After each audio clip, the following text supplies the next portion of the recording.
This episode of A.C.M.G. Presents Talk Time Live is brought to you in part by Viewfinder's Identity Search and Design. Your choice for web design, graphic design, and all multimedia development needs. Visit VFISAD.com and let us bring your vision to reality. This is Charlotte Chung.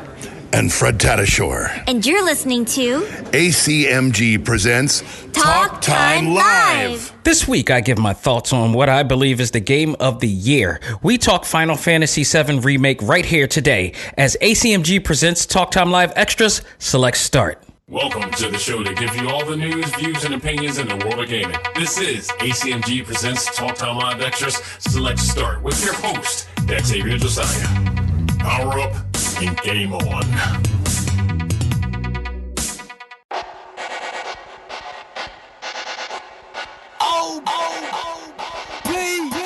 Let's go!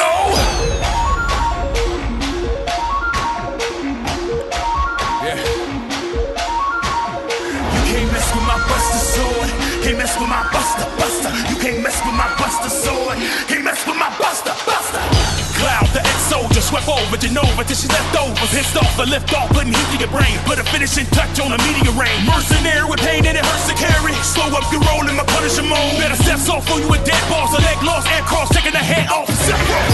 The most powerful being that you ever seen in your life. I summon your meteorite. I've been the man since you were on Pedialyte. You stepping in my path and we are beat for the night. All this power just excites me. Make a energy inside me. That's me, you don't wanna fight me. Cause number one with the light stream. Time to turn up the heat, I lie beneath her. Shadow enemies, great renegades with a MAKO energy. Hello everybody and welcome back to another episode of A.C.M.G. Presents Talk Time Live Extra Select Start.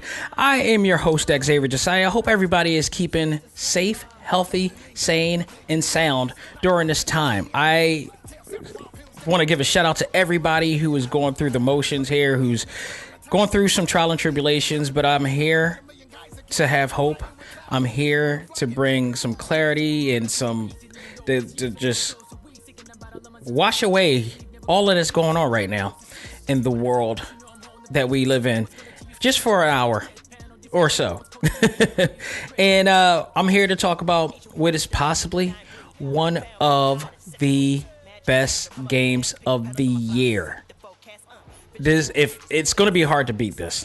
It's going to be hard to beat this. This entire episode is going to be about one thing and one thing only, and that is Final Fantasy Remake. We're going to talk about this thoroughly as possible. I did get a chance to finish the game, finished it on Monday.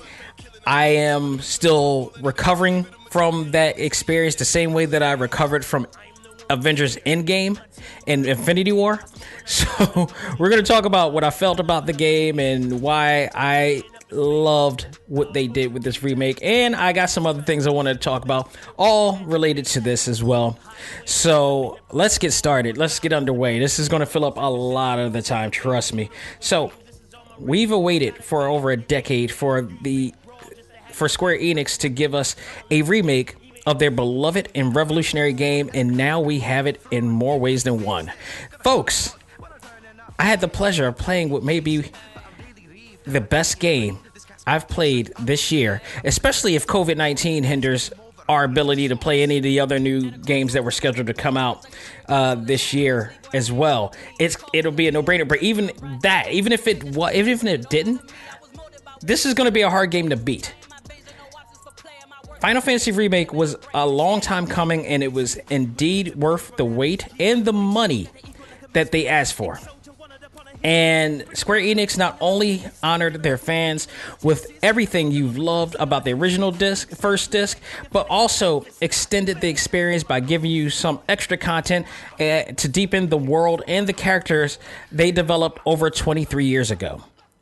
There's a reason why this is called a remake, not just because they're just remaking the whole thing in its entirety in the exact same way, but this gives them a chance to take liberties and add more to the world, maybe to what they wanted to do 23 years ago, but couldn't because they were limited to the PlayStation 1. I believe that a lot of what they're adding, what they added onto this game, was possibly some things that they wanted to add during the PlayStation 1 era, but you couldn't pack, even with 3 discs, you couldn't pack all of that in. There's some probably character development stuff like that you couldn't add in. So I believe a lot of this possibly could be some new stuff that they created and possibly some things that they cut from the first one. So, I mean, I'm either way, the final result of all this is that I had one of the most epic experiences that rivals any blockbuster movie I've watched in the last 11 years. That is the truth. Absolutely.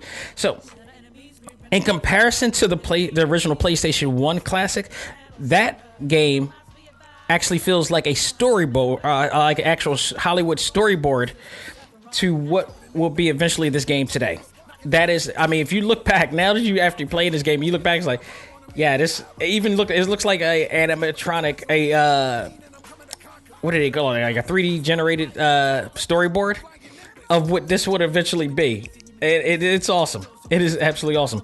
Filled with over 40, and I'm definitely saying over 40 because although I beat the game, I still have a lot to go back into, but filled with over 40 hours of gameplay, including main story, side stories, searching for higher quality weapons, major epic boss battles, drop dead gorgeous real-time and CGI cutscenes that will have you at all in wonder which is which. By the end, I was not only satisfied with this game, with the end experience, but also drained, as it was one hell of a ride from start to finish. That is absolutely genuine truth right there. And even when you beat the game, Square Enix even gives you the opportunity to go back and replay chapters where you may have missed getting key items and weapons that you could not uncover the first time around. Do you know how awesome that is? That is the best thing ever.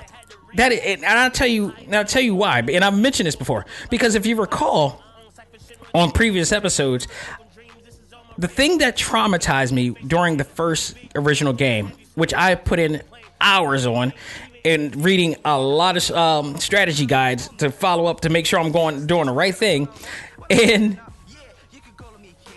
the original game that I never got a chance to do was get the black materia, and therefore I had to play the game all over again because I saved the data only one time. I only had one save data instead of making multiple save data slots like every other smart gamer that would ever play a game like this.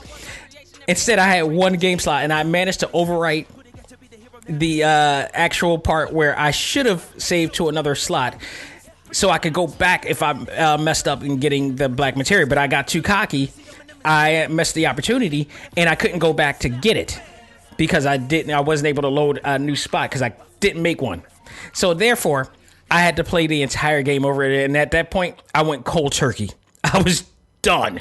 So this awesome time around, after you beat the game, they got a chapter select, which is kind of like their new game plus, because all of your stats and their level ups and everything will be there, but you'll be able to go back and get some things that you didn't get before, like certain weapons or certain items, some actual what is that? So what is that? You can also get certain summoning materia that you need to get and such. So I mean, it allows you to go back and do that. So I love, thank you Square Enix for that. That is one of the major things that makes this game better than the original for me.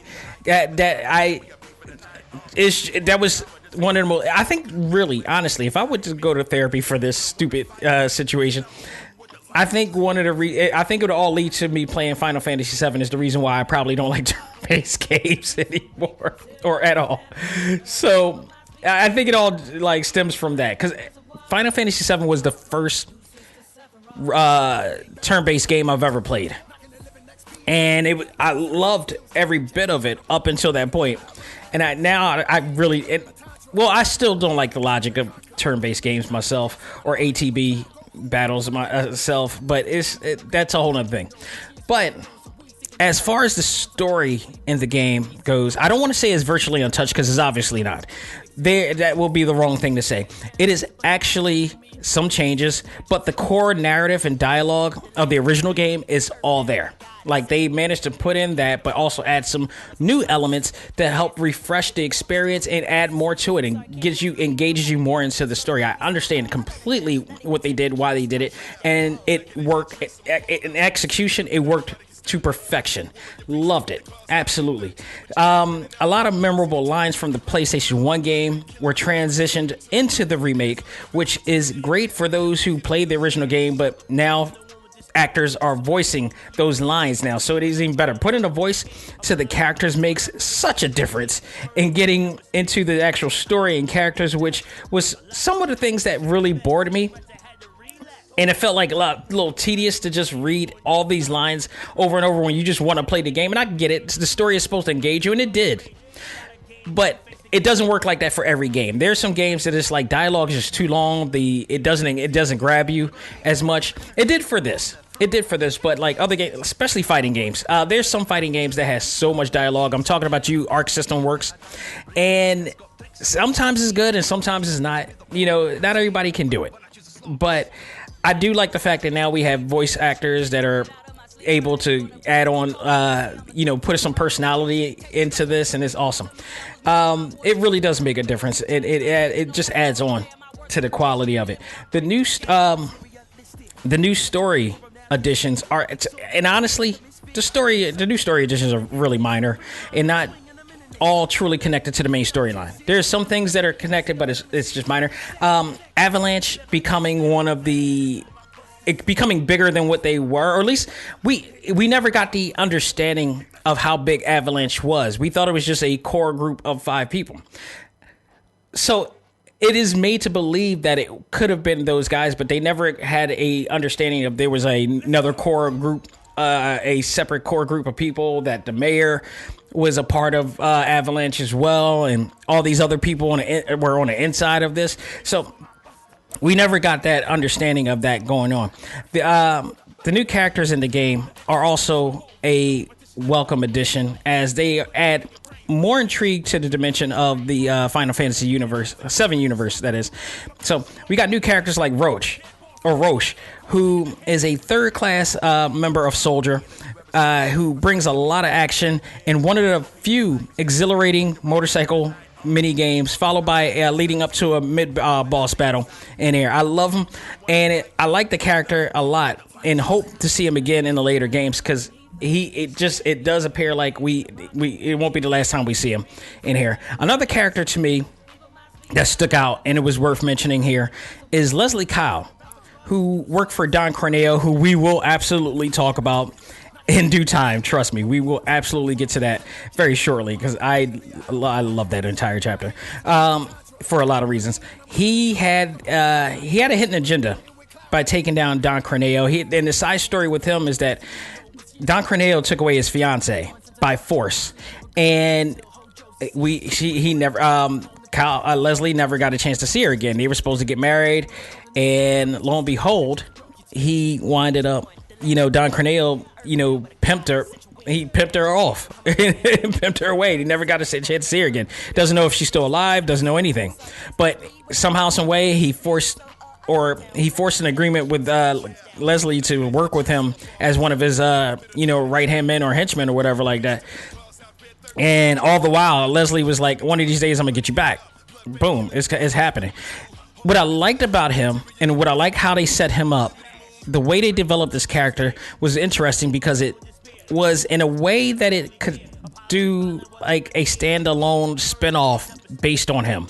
And I love the way the character design of him. I thought he looked really cool. He had that Fast and Furious type of vibe with it, and like you could really like almost kind of in a Han type of way, but you can probably do like a side story where you could develop him and how he got into the situation with Don Corneo. I could easily see that. And this is another thing that was a plus with the remake of this, is that they've expanded it to a point that you can see some other things develop from this, and that's an awesome thing to do. Some people say that's a cash grab, but I argue everything is a cash grab. This is business. This is what you're supposed to do. You're supposed to find Pokemon. Like, if you want to compare a cash grab, Pokemon is a huge cash grab. Pokemon has been doing this for years, and they find other ways to get to make money off of that product. It's business. That's the way it happens. And I'm going on off a side rant, but I will get to why I just said that later on in this show, because it's something that came up in our A.C.M.G Facebook group that was just crazy, and it's insane. But I love the way that they could they're looking to. I don't know if they're looking to do a universe type of situation with this, but the way that this was produced, they did exactly what they did 23 years ago in the 90s when the first one came out. It's like they kind of revolutionized the way that you can make a video game and make it into a cinematic type of experience that you see in the movies. And they did that 23 years ago. Now, they're really taking off they taking notes from a lot of successful franchises, such as Marvel Studios is obvious here, and they did it successfully. Honestly, and they can do a lot of things from this first game alone, which is awesome. So, the remake also gave a tremendous. Oh, I already said that, dude. But this time around, we got Biggs, we got Jesse, we got Wedge, especially Wedge. Let's talk about Wedge. Because Wedge is played by none other than Breaking Bad, Mom, and Bob Hart's Abishola star Matt Jones, which is awesome. Love this guy. Love his voice. It played perfectly to Wedge. We were given much more character development with this character, which didn't take away from the base story at all. The cool part about this is that Matt Jones, if you watch Breaking Bad, if you watch the comedy Mom, which I highly recommend if you never saw that comedy before, it's awesome. Bob Hart's Abishola as well. He is constantly typecasted as the dude who gets stoned all the time. It is, to my knowledge, that this is the first time I've seen Matt Jones play a character where he was not stoned. It's the first time I've ever seen. This is the first time he wasn't typecasted as a dude who smokes weed. Like, seriously. So, shout out to them, but I thought he did really well in here, and you could tell how much of a big deal he is to the game because, one, they gave him a lot of speaking roles. They gave him a character that had a lot of speaking roles, and I know that this is being voiced by different actors from different parts of the world, and to give him that role, it very noticeable. Even before I looked at IMDb, I recognized his voice. He has a very distinct voice that you could tell, but it fit really perfectly for the character Wedge. Thought he did a really great job on here as well. There were also a ton of other characters that stood out as well, and for a remake of this magnitude, you needed them to fill up the game more in a more broader scale. You know, you had to. It's really. I don't think you could do the same thing that you did with the first game in its entirety. And like I said before, like there's a possibility that a lot of what they added on here were some of the things. It could be some new things. It could be some things that they wanted to do back then and couldn't do it now. So it just gives them the opportunity to do that. So we won't know until we start seeing interviews and such about it. They felt like they filled a lot of gaps in what the PS1 game couldn't do. Because of that, we now have a more vast world with more than just the main characters involved. And that's awesome. That is awesome. But we do got to talk about the main characters. Can't have this game without the main characters. The main characters who, for the first time since A.C.M.G Children, we got a chance to see in motion and voiced, by the way. Now, the idea was said that they were going to hire the original cast of A.C.M.G Children, but for some reason they decided to hire an entire new cast to play our fan favorites. And to Square Enix credit, they worked. All of them worked very well, especially Cloud. This time around too, they were given better dialogue to work with that. Because I remember listening. I remember watching A.C.M.G Children. I just watched it, I think last weekend, and yeah, I didn't realize that they were way too eccentric and emotional. And here, this time around, all of the portrayals this time around in the game felt more natural and more appealing when they spoke. Cloud, more than anything, was a much needed change in dialogue and just his approach. So I really enjoyed it this time. Actor Cody Christian of Teen Wolf fame played the role of Cloud, and he did a pretty good job giving Cloud a standoffish, his traditional standoffish approach while still giving him a bit of personality. And I like the way they did the direction here. The ADR script, writing was, I think, was well done here for him. And if you like Cloud before in this game, if you ever liked Cloud before in anything that he's been in, this game will give you a reason to love him even more. Like, he comes off as such a badass, and by the end, you can't deny that, him being in a discussion of or debate of one of the greatest game heroes of all time. That is absolutely, like, he is Captain America in this game. The MAKO, whatever the MAKO has done, has given him, the ability to do what he's doing, but it has also made him such a badass character. Things that he does on this game. There's a reason why him alone is in Smash Brothers Ultimate. Like, Sephiroth should be in here too, but honestly, like, there's a reason why he was picked to be in this game. Super Smash Brothers is the Mount Rushmore. It is, what can I say? If you're a pro wrestling fan, if you're a hardcore pro wrestling fan, especially one of old, you know the name of the Cauliflower Alley Club. And basically that is a league of distinguished legendary wrestlers who have had some great fame in the past history, and is preserving the tradition of pro wrestling and respect to all of the wrestlers that have done it and made waves in the industry. Super Smash Brothers to me is in that league. You got a ton of different iconic characters in this game that they all brought together, which again, that says a lot that Shovel Knights has even gotten amiibo and is partially in the game in here. If you got to mention, that means you did something really special for in this game.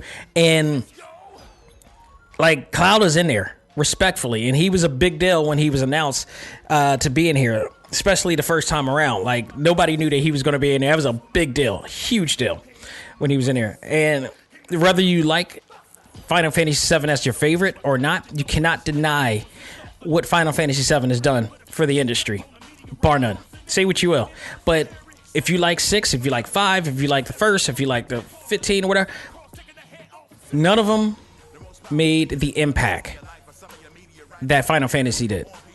The numbers don't lie. That's just what it is. It is what it is. It ain't what it ain't.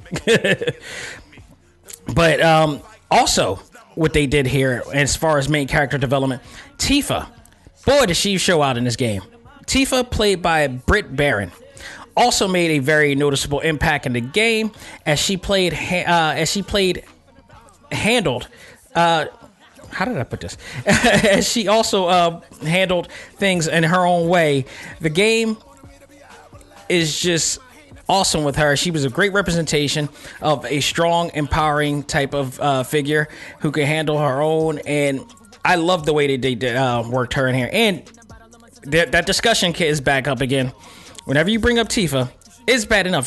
People were hot for Tifa when she was in 32-bit form. Now that they brought her into this and she looks like freaking Tiffany Amber Thiessen in this game, oh man, you can't get these fanboys up enough to talk about how hot she is. They really did a number on her. And it's just really cool. She had some really great moments that reminded us that Tifa is far from a damsel in distress. She can handle her own. She was kicking ass. There are a lot of scenes in there where, she was pretty much Captain Marvel, where she was beating up major boss modes herself, and they gave her moments where you play just her, and all of the characters actually. I believe even Aerith got a chance to get some time space in this game as well. Aerith, played by Brittany White, who, while a gentle flower in the game, can hold her own if need be, and never once felt like a weak link in the group at all. That was true. I mean, it looked like some of her powers did look like it wasn't doing anything, but if you looked, they were taking a lot of HP off of characters, and she was also there to actually help, help secure health and wealth and wellness within the crowd, within the team as well. The easily angered Barrett, played by John Eric Bentley, You heard this guy's voice in a lot of different games and animated shows. He was the most entertaining of all. It was awesome. The leader of the eco-terrorist group Avalanche Rogue Division. And I say Rogue Division because, like I said, there are different divisions of Avalanche we learned in this remake here. Always blasting off the mouth, as you would expect, while bringing in the heat. I love one of my favorite things that I love about Barrett is, like, instead of every time that they beat enemies and you hear in the original version, you hear the music in the background, like da da da da da da da da. They don't do that now. Barrett does it, and it reminded me of how it reminded me of Cyborg on Teen Titans, in Teen Titans Go, where he says "booyah." This is his booyah. This is his catchphrase. This is like his catchphrase now. So I dug that. I love that a lot. Other characters that we got to see in the game, including Red 13, which is an awesome character. Although you will not be able to play him in this particular game, we can't speak for what's going to happen in the next game, but. He was integral. He was an AI, non-playable character at best in here, but looked out for you in times of need. You also got to see a brief appearance of Cat Sith in here as well. Not seen in the game yet is Vincent Valentine and Yuffie. Who I guess they are saving for the future games, and that's all right because they gave us a lot for the first game, and there's a lot more to look forward to and going to the next. With everything they piled into the game, it is best to preserve and be patient. Trust me on this, especially the way that they ended everything. It was just awesome. The villains in the game in this stage have been revamped as well. They have been taken a lot more seriously. They come off as a lot more threatening as ever, especially the Shinra Corporation, which has become more relevant of current events in our real life than anything. I did a meme on the A.C.M.G Facebook group talking about which actually had Trump in the podium, but I replaced the United States podium with the Shinra logo, and furthermore, the right behind them is Reno and Rude, and I put on there and saying when you get the feeling that he's going to drop a dome plate on us, it's only a matter of time, folks. It's only a matter of time. You never know what that dude's going to be thinking. So. But, there's some relevancy. There's a lot of art imitating life, but this is also based on some storylines that we got in the 90s. So the fact that we're revisiting this story now and some of these stories in the game now, and some of them do kind of reflect on some things that have really happened or was really happening in our actual life. It's great timing. Absolutely great timing. I got to tell you, though, Rufus is someone that you need to keep an eye on, definitely, as he had this aura that, to me, when there's a boss fight that you're going to play Rufus in here, and his appearance, his aura, his essence mimics that of Geese Howard from Final Fantasy. I mean, not from Final Fantasy, from Fatal Fury. And I'm not just talking about the hair.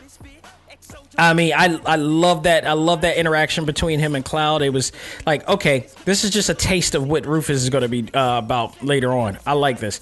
But no characters stuck out to me. And I hate to sound like I'm being biased here, but there's a lot of reasons why for this. None of the characters to me were more captivating than Don Corneo himself, played by the one and only Fred Tatasciore.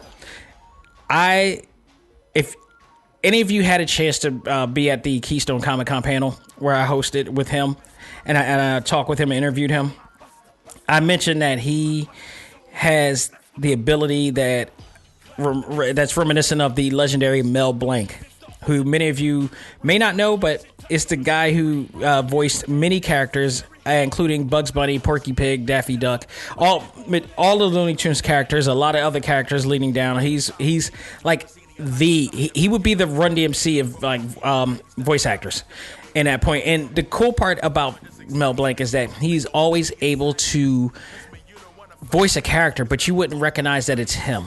You wouldn't know that he's doing Speedy Gonzales, or you wouldn't recognize that he was doing Daffy Duck, or you didn't realize that he was doing, Porky or Bugs at the time.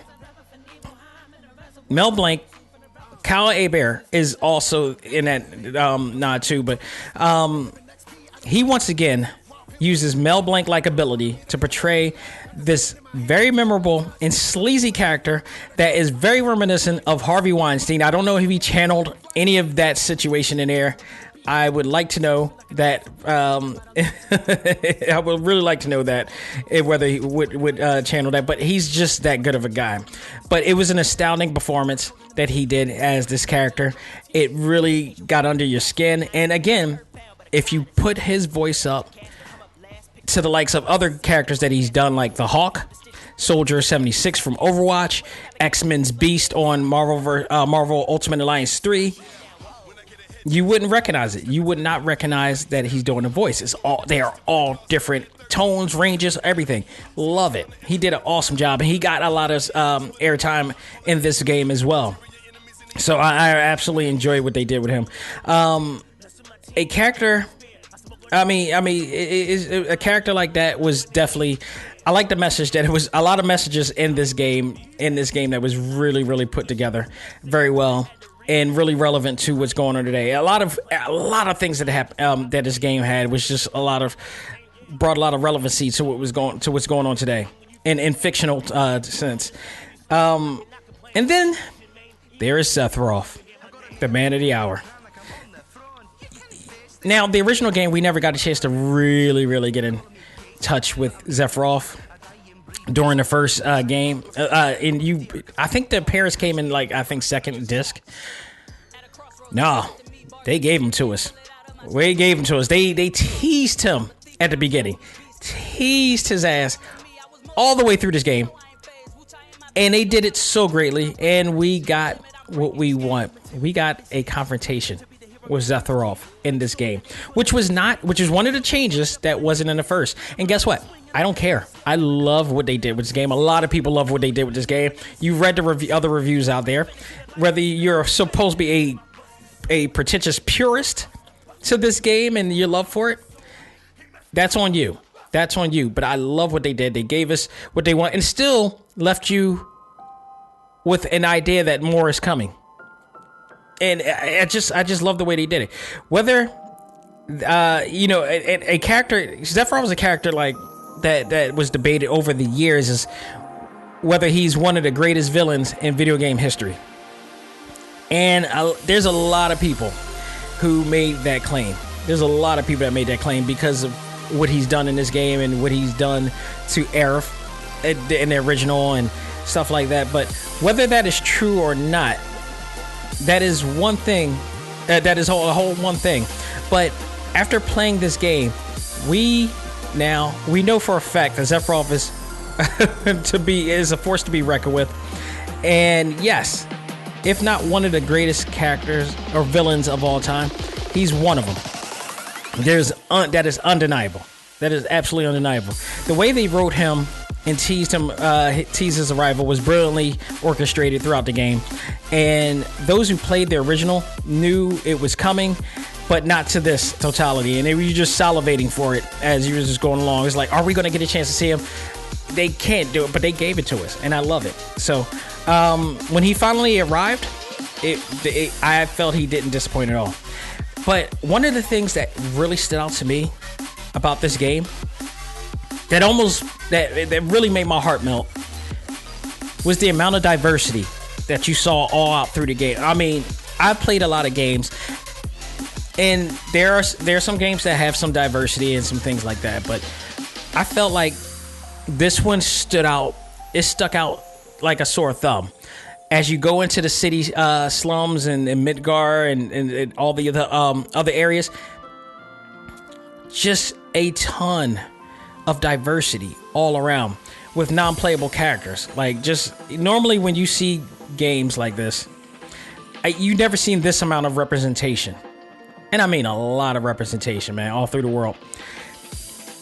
I'm not just talking about like race wise, I am talking full representation here. Black, white, Latino, Asian, and as well as the LGBTQ community are all represented in a big way in this game. And in harmony, in complete harmony. It melted my heart when I was playing through this game all through. I'm not joking. They went into much detail, not just to create one random non-playable character or male or female black character, and then we see clones of that character walking through all through the game. No. They went all out and made a bunch, like dozens of different black random non-playable characters, both male and female, each with a distinct likeness and natural hair and like really great attention to detail with which is something I don't believe I've seen before to this level in this magnitude. And the great part is, even if I go to different areas, they never put the same person.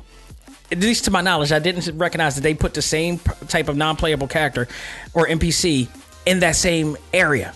Like, if you want to see a particular person, it's in this area. And it's just all through the game. It was just really well done. I really appreciate that attention to detail. It's astounding. It's astounding what they did. It's like the distinct likenesses. Everything. It's just, I really appreciate it. It was like Square Enix created a better US than the US. Aside for the fact that many lived in the slums, but the community feel, organic feel was much appreciated. A little thing goes a long way, people. A little thing goes a long way. So let's talk about the battle system here. The battle system. The biggest question in lore of this game is their new battle system, which blends both gaming philosophies together to make one great experience.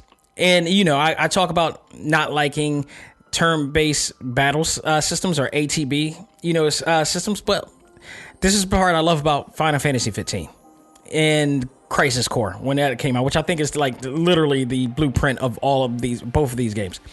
Those who wanted a more action-based battle system like I did, where not only you could move around using attack, you were granted a new system where you were able to use one attack button, a dodge button, and a button that gave you an extra ability and to your melee battle. So each character had something different. Not only that, depending on what weapon you use, you may get a different ability, a different skill ability to use. Like, give you an example. Barrett had a large assortment of different guns, or even arms that he could get. And depending on which you get, like if he uses a gun attachment, then he could you have a whole bunch of shooting techniques to do. But if you had like a wrecking ball attached to his arm or something, or a claw attached to his arm, he goes into like a melee mode. So he changes up. So that, creates a lot of diversity in the gameplay as well and keep it fresh. Everybody else, it was like they had their own different thing as well. Tifa, I believe, also is another one who gets different skills whenever she gets a new, new fighting gloves as well. Added to that, they give you a new way to play in the form of tactical mode, which is like hitting the X button, and the area around you goes into like bullet time and slows down, almost like you're in a speed force, giving you the opportunity to choose between your skills, your magic, or an item that help you maintain through the game successfully. So it helps really good with strategy here. The game this activates once your active time battle gauge fills up, and I like the way they did that. So they still added a little bit of the traditional element into it while still giving you something a little bit new and fresh to to entertain both parties and both philosophies of gameplay here. So this is a great way to create a challenge for you, though, which having the active time battle allows you to openly use like your attributes freely and forcefully. Now it restricts it. So now it's like you gotta make sure you strategize right. You gotta make sure that you're using the active time battle appropriately, because you don't have the liberty to just use an item every single time or use your power or your skill every single time. You got to strategize. You got to dodge. It really makes a fluid process of you using everything that they required you to use. So there's a lot of games that I've played where they have these extra controls and options, but a lot of times you don't use all the options. Here, they fleshed it out in a way that you have to use almost everything they made for you, and it makes for a very fluid experience in gameplay and a lot of fun as well. So once again, adding more and maintaining what made the game so special. And for those who may still play the traditional ATB style that you all grew up and love, they do provide an option where you could just go back to the traditional way that you played in here. So that which is the same thing that they did for Final Fantasy VII Crisis Core and Final Fantasy 15. It's a way that it's a Final Fantasy that everybody can enjoy and love. Pretty much.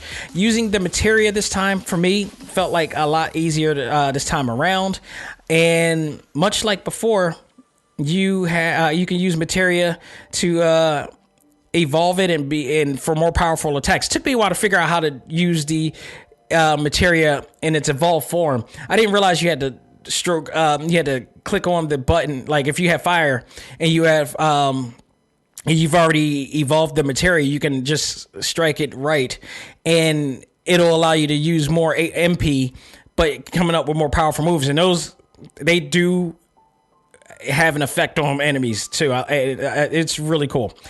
So one of the most important materias that you always should have on you, at least one of your characters should always have in a game, is the assess materia. That is very important. If you don't, it hinders your opportunity to get some really good summon materia, because basically it helps you scan the abilities of your enemies.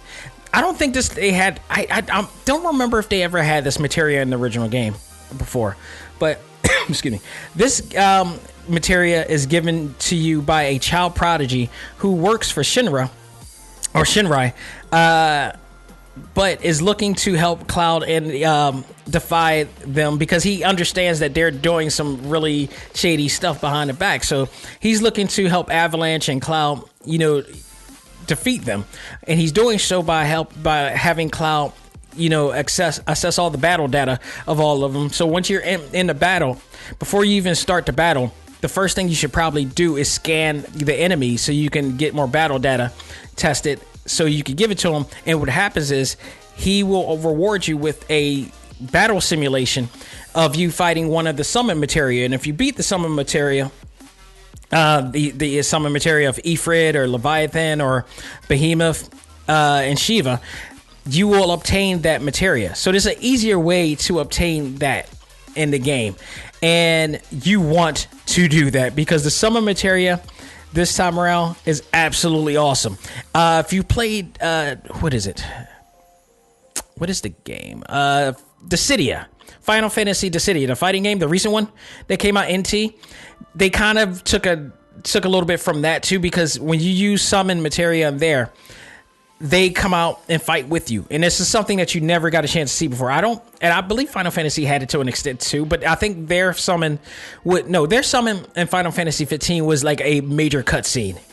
Whereas this one, they actually fight with you, and then throughout the game, you can, all three characters that you control and you switch around can command the summon to do like one or two attacks, and you have this meter that basically decreases in time. And once that summon meter decreases, it gives then the summon one opportunity to do one major powerful attack that more than likely will wipe out your enemies in there, and especially boss characters. So that's a really cool added feature. I got Shiva and I got Ifrit right now. I got to go back in to find the other two and get the battle data to get the other two, but it's really awesome. The RPG elements in the game, of course, it has you upgrading the characters and weapons, which is always rewarding. If you got the digital deluxe version, they actually have illustrations of all of the weapons that you will or that you should be acquiring in the game. And after playing it, I learned that basically I have a lot more to get as far as Cloud is concerned. He has some really cool design swords that I wanted to get throughout the game that I haven't got. So same with all the rest of them. Tifa especially. Tifa and Barrett, I got to go back in. So which now I'm going to be putting more hours in as well. So to see these iconic weapons, especially Cloud's collection of swords, because you saw them in the original game, and you've always wanted to see them in this detail. And now we get to see all of the iconic swords in there. I can't wait. Now, all of the swords are not in there. I want to point out, because there's some swords that you will get in the other games, or like at least the original game you got later on in the other disc. So they're definitely saving some more, but you got a nice healthy amount of swords that you can mess with right now. But that ultimate sword that you get on the third game, yeah, you don't expect to get that anytime soon, and nor you should. They need to save a lot of what they're doing. And I think they got a lot in store for things to come. So it appears that each of the main characters in the game have different quantities too. Like, I believe I counted, I think 6 or 7 for Cloud. Barrett has overalls up to 11 different types of arm augmentations that he has. Aerith has like 6 staff. I think Tifa has almost up to 10 different gloves that she can find, that she can wear and upgrade as well. So you have all of that going on in there. But some of the weapons you can find in different weapon shops. You can find them hidden in different areas throughout different chapters. And you could go to a kid dressed up like a Moogle and the kid's hideout, which also with Moogle coins you can exchange for different actual weapons in there throughout the game. So just always look out for that. But again, if you don't get everything, it's okay. You can go back at the end, like I mentioned, and you can replay chapters in there. So it's awesome. The boss battles. I have to talk about the boss battles, because each one provided a very special, challenging, fun, but not too difficult experience. I had each boss battle I felt like each boss battle was thrilling and exciting and had me on my feet every single moment. Each one to me better than the last, and especially near the end. It just gets crazy near the end. And I was literally at all by the time this was all over. And you think when one is over near the end, another one comes in and another one comes in, and I'll be like, geez, that's why I'm so drained out. And that's why I'm like, I need to chill before I go back in here again, man. It gets really crazy out in this game. So I'm all for it, and I am looking forward to playing this game again when the time comes. But it was crazy. The battles at the end, I'm not joking. I'm legit when I say this. The battles at the end will have you feel like you're fighting Thanos. That is true indeed. So, in fact, the entire game feels like a one big Marvel Studio film that you are able to interact with rather than just watch it. And that's the type of thing that we have. We don't have, with the exception of Black Widow, which now is unfortunately going to be coming out in November. Hopefully, we don't get that Marvel Studios feel. This game fills that gap by far here. So by the end of this game, I tell you, I had no energy left. I was just done. I was so done. Other great things that I loved about this game. Some of the other things that made this game so great is the fantastic musical score, which provided, like, honestly, I normally don't listen to orchestra music like this, but man, when you put it in the melody of Final Fantasy VII and this revamped orchestration and of iconic music composed by Nobuo Uematsu, it's just awesome. If you, like I said, if you got the digital deluxe package, or if you got the deluxe edition physical copy, you should have gotten a mini soundtrack. And these really interesting times, hearing music like that soothes you. It makes you feel tranquil. It feels like there's a sense of hope in the sound of this of these instrumentals and soundtrack too. There was my only wish, and I hope that they actually sell this soundtrack and this completion on iTunes and on Spotify and all these other places, or give a chance for you to download. My only wish is that they would have added this smooth jazz instrumental that plays through the slums, which is very soothing, and I still have it in my head right now. It's such a real good chill moment right there. So this, honestly, the very beginning, where you see where Cloud come into, that was a really good moment for me as well. Watching, one of my other favorite scenes. Again, we talked about Don Corneo, but watching the infamous scene where Cloud cross dresses to save Tifa from Don Corneo. Everybody was waiting for this and wondering how they were going to do this. They did this in a very big way. Huge production value with this one. Some very fun moments leading up to that scene, which included a mini rhythm game where you have Cloud dancing and voguing on stage. I forgot the character that he was with, but that dude was cool too. I liked the way he did. He reminded me of Velveteen Dream on NXT in this sense. And but he was on stage to prove that he can do what it takes to play as a woman to get into Don Corneo's field. This scene also had it was greatly done, and it felt like a celebration of acceptance. And that's what I loved about it. It really felt like a celebration of acceptance to the LGBT community, and that's what I felt like it came off. And I liked the way they approached it. I liked the way it was done. There was a lot of slight messages in here that involves what's going on today, and it was great. I felt like it was refreshing, especially during that scene. The other thing, the epic conclusion, your fight against Sephiroth at the end, which again you don't do in the original game, but they managed to give it to us. And the last thing, it would be possibly the end credit scene. Again, it's basically because there was no end credit. There wasn't no end credit scenes, but it was just the end credits. They had some music playing. It was a song that was made by, I forgot the artist that came up and did it. But overall, what a ride this was. At the end, I was legit drained. I cannot stress that enough. If you're missing out on any Marvel movie, Marvel Studios movies this year, this blockbuster game will fill that gap. For over a decade, fans have been waiting, and they got exactly what they wanted and more. If COVID-19 does not hinder this game, I say it again, this game will no doubt be game of the year. But hell, even if it does not, even if it doesn't and these games come out, this is going to be a hard game to beat.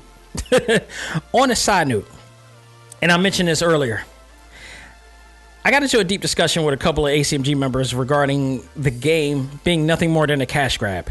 And it was, in its context, the term cash grab was said in it felt like in a derogatory way, in a way to like, oh, they're trying to nickel and dime us. They're trying to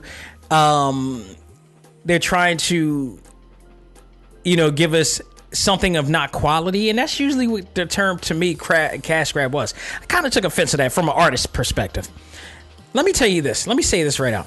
Yes, it is a cash grab, but not in the sense that person was talking about.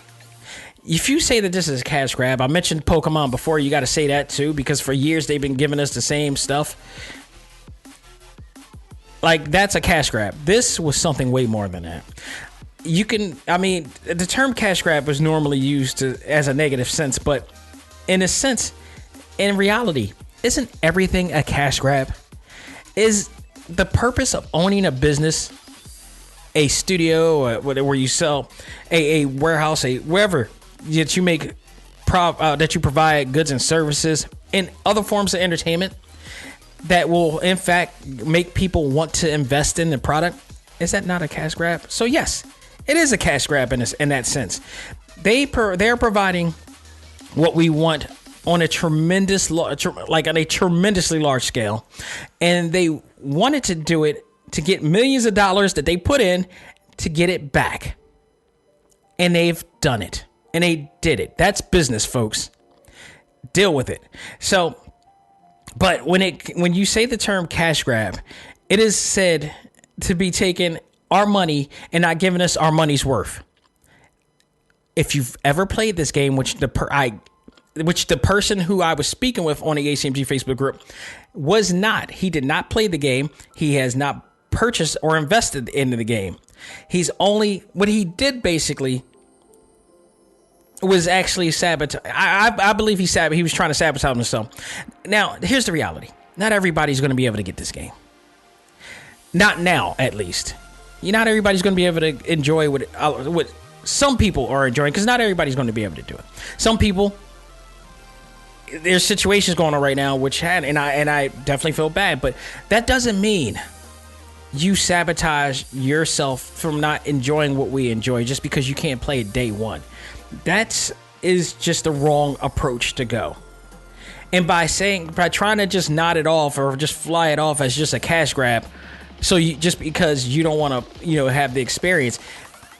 Let me tell you, you're going about it the wrong way. Or anybody who tries to do that goes about it the wrong way. There's some people out here that's going to wait till all three of them come out, which I think is the stupidest thing ever.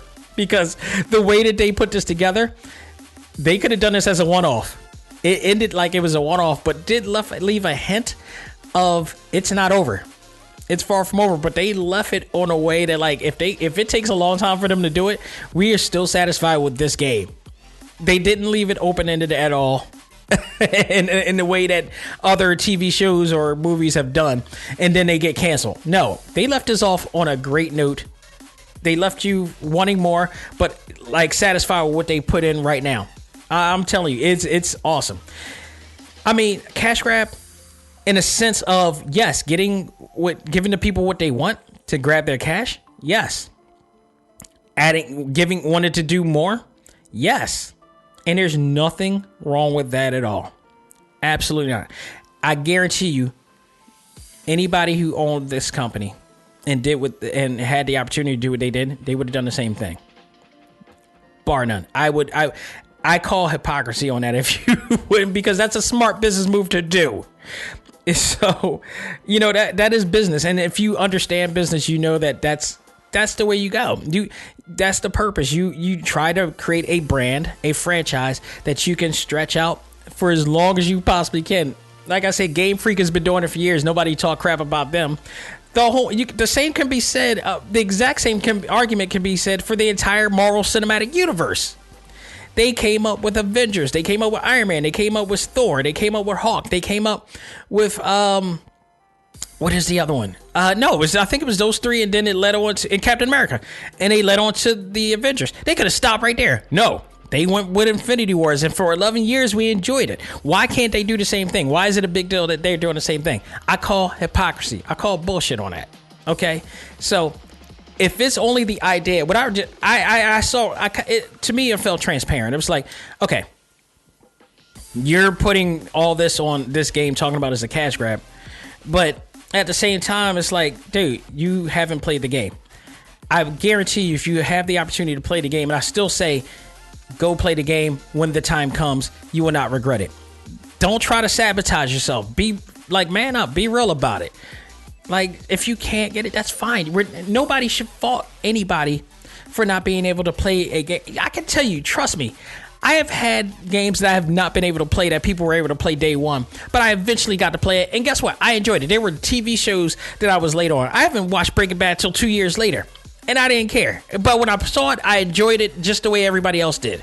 And nobody should fault anybody for not being able to play anything at one time, the same time everybody else to play it, or try to make them feel bigger because of it, because it's just pretentious. It is just stupid.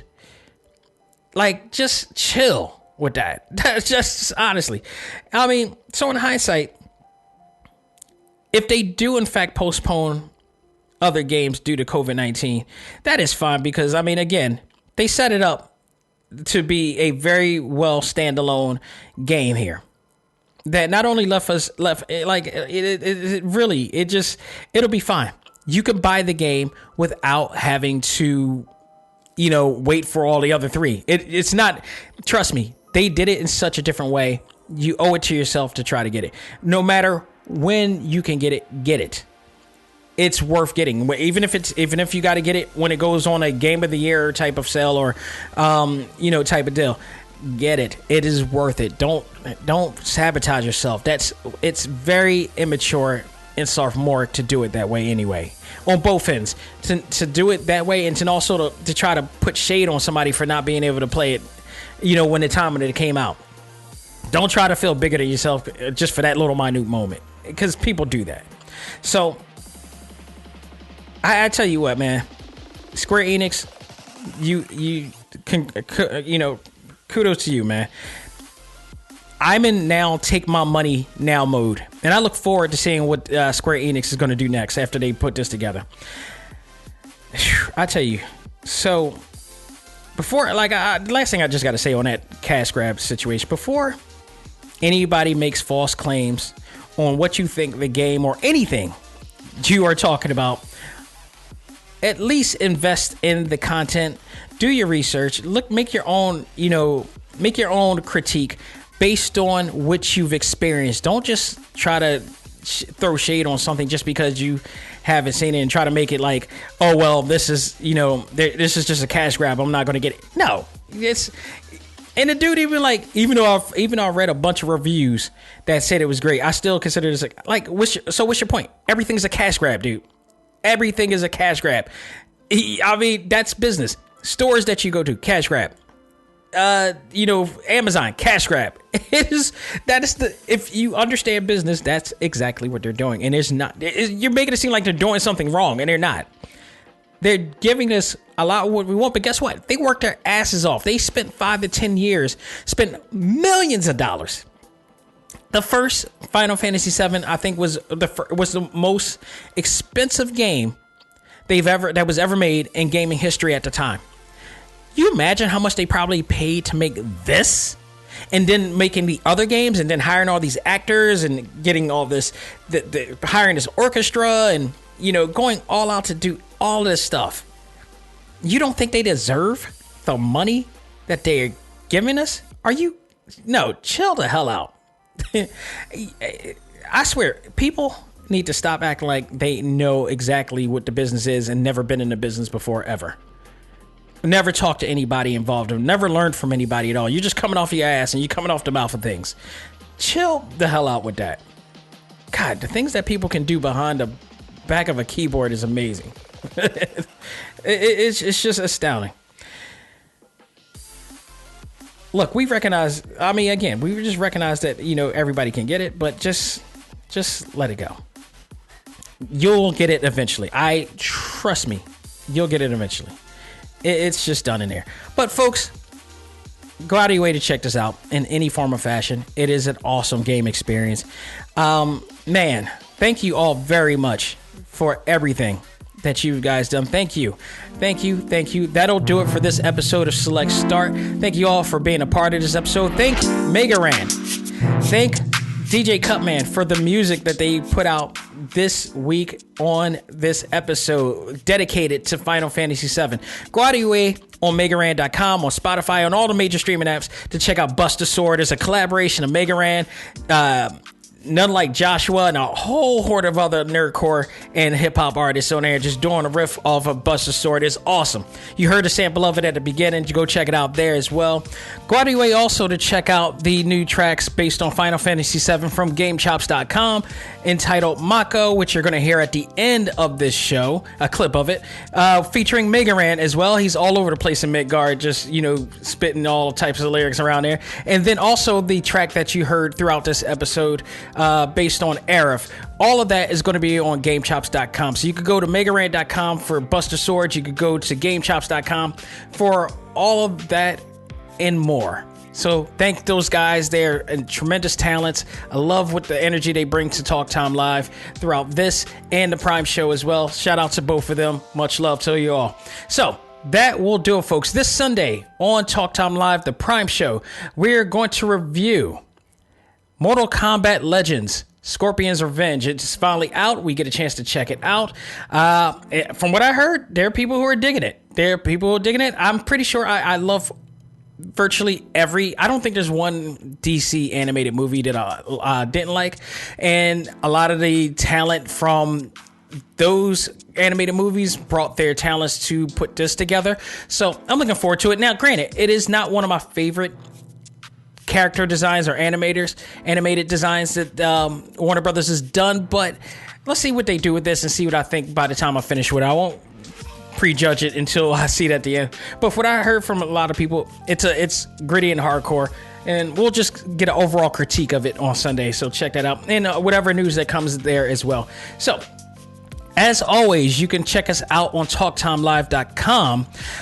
You can check all of our episodes out. You can go to our exclusives page to check out all of our interviews with some of the finest in all things anime, comics, movies, and games on there. You can also go to our many major streaming platforms to subscribe and download the show so you won't miss a beat. So you can go to not only TalkTimeLive.com, you can also go to Spotify. We're on there. You can go to iHeartRadio, Apple Podcasts, Google Podcasts, Stitcher, Podbean, Pocket Cast, and all Amazon devices to hear this show. So we are everywhere and anywhere you need us to check out all of your favorite fandoms and what's new in the world of A.C.M.G. So folks, that will do it. On behalf of myself, all I gotta say is learn to let go, live life, and love all things anime, comics, movies, and games. This is A.C.M.G. presents Talk Time Live. I am out of here. Thank you guys, and check out this new track from GameShops.com featuring Mega Ran called MAKO. Take care. See you Sunday.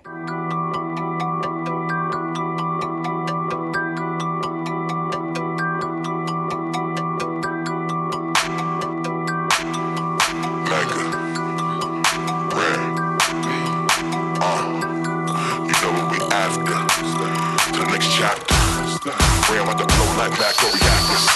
Here we go again for the 7th time. Got material and I'ma let it shine. Time to school these youngers with the music bumping. See it coming like a prophetic sign. On the day they plan to get in line, better get in line. There was quitting time. Shiva got them running to the exercise. This is final heaven like it's 9/11. Yeah. Limit break, put you in your place. Demo dish, you can demonstrate. Pizza on the dinner plate.